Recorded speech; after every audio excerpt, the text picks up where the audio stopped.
ભરૂચમાં વરસાદી માહોલ. ભરૂચમાં સવારથી જ મેઘરાજાનું આગમન થયું. અંકલેશ્વર, હાંસોટ સહિતના પંથકમાં ધોધમાર વરસાદ વરસ્યો.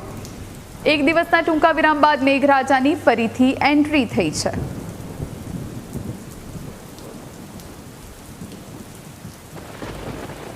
શહેર અને જિલ્લામાં છેલ્લા 5 દિવસથી વરસાદી માહોલ જોવા મળી રહ્યો છે. ગત રોજ એક દિવસ ટૂંકા ગાળાના વિરામ બાદ આજે સવારથી જ ફરી એકવાર મેઘરાજાની સવારી આવી પહોંચી છે.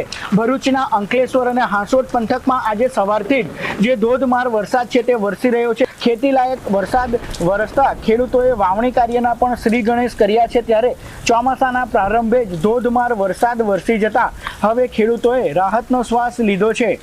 ભરૂચ જિલ્લાની જો વાત કરીએ તો ભરૂચ જિલ્લાના નેત્રંગ અને હાંસોટ પંથકમાં અત્યાર સુધીમાં સૌથી વધુ વરસાદ વરસ્યો છે.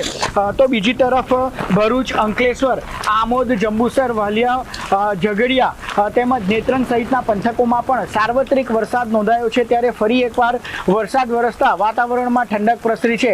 આ તરફ હવામાન વિભાગ દ્વારા દક્ષિણ ગુજરાતમાં ભારેથી અતિભારે વરસાદની પણ આગાહી કરવામાં આવી છે. જય વ્યાસ, ન્યૂઝ કેપિટલ, ભરૂચ.